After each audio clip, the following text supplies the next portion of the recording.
C'est quoi? La maison radieuse. Et qu'est-ce qu'on voit alors dessus là? L'école. Cette école. C'est une maternelle, pas comme les autres. Une école dans les nuages. Pour s'y rendre, pas de bus, pas de car et encore moins de voitures. Tous les matins, c'est en ascenseur entre voisins de palier que toute la famille accède au 7e étage. Regarde, Dark Dans les bras. Bah attends. On est arrivé.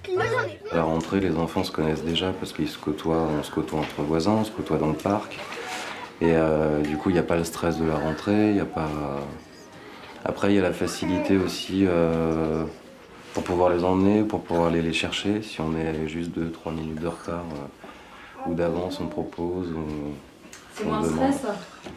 En gros, c'est plus pratique. Chaque matin de la semaine à 8h30, le toit de la maison radieuse s'emplit de cris d'enfants. Ici, on travaille un peu et on joue beaucoup ensemble. Le Corbusier avait pensé ces cités radieuses comme des machines à vivre, des lieux d'échange, toutes populations confondues. 60 ans après, son esprit perdure dans la cour de récréation. C'est une petite structure, la mixité est présente. Et c'est ce qui permet justement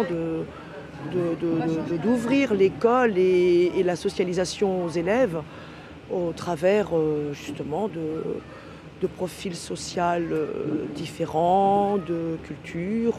Voilà. Il y a un brassage de populations qui est intéressant, oui.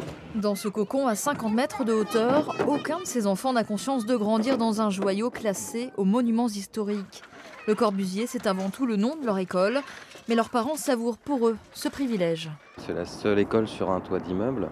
D'ailleurs, des fois, on a un peu les sensations d'être sur une montagne parce que des fois, ici, on se retrouve au-dessus des nuages, c'est-à-dire qu'il va faire gris, et il va y avoir de la bruine au rez-de-chaussée, et tout en haut, il va faire un super soleil. Donc il y a aussi ce petit côté magique qui rejoint un peu le rêve des enfants, quoi. Si magique que Nicolas, le papa de Tibald, Athos et Oscar, compte encore rester habiter quelques années à la cité radieuse pour que le petit dernier grandisse, comme eux, sur le toit du monde.